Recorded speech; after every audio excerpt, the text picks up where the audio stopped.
So that brings us to, I guess, I think it's going to be a big week in Washington. As I said, we start out with the hearings from the survivors of both Buffalo and Texas. But then on Thursday, we actually move to the moment. I mean, I don't know. I sort of I don't want to overhype it, but I do think it deserves some grandeur. Um, Thursday night, or as they say in those commercials when they promote the thing, Sunday, Sunday, Sunday. So on Thursday, the January 6th Commission will have its first primetime hearing, and one, I don't know. I don't want to get too excited. I don't want to be disappointed.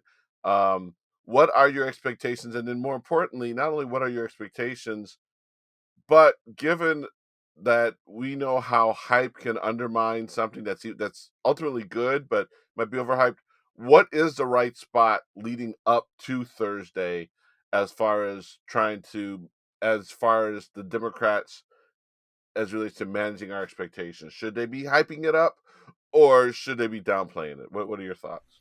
No, at first, I think they should be hyping it up for one reason: is the NFL hypes up the Super Bowl even though they don't know if it's going to be a good game or a bad game.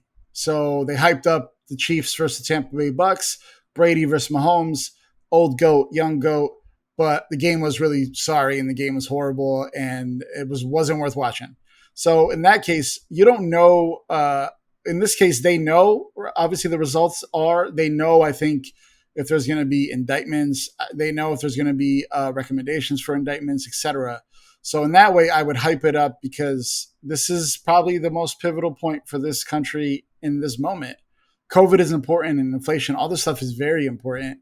But outside of climate change, this is, I think, the most pressing thing that this country faces because if nobody faces consequence for any of this, I'm not sure where that leaves us as a country. So in that way, I would hype it up for sure. The other aspect of it is what my expectations are is I learned this from the TV business. The most two watched episodes of a season are their season premiere and the season finale.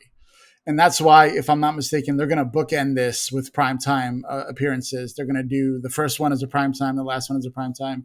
I assume, which is this is what you're going to find, and then the last one's going to be this is what we proved. But my worry here, John, is that first hearing on Thursday has to be the whole story. I know how I've seen enough of the practice or Law and Order to understand that they're going to say, we intend to prove this. We intend to prove this. By the end of it, you will believe this.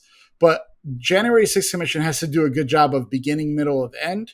This is what we believe happened. Trump incited this. He was planning this since the beginning. Here's how he planned it. Here's how it worked on the day of. And here's the result of it. We have to know the beginning, middle, of end. Even if it's a summary, it has to become in that first episode, if you will, the first hearing for that very reason. They have to tell the whole story and then prove it, is my personal opinion. I don't know if that's what they're going to do, but that's what I think they should do.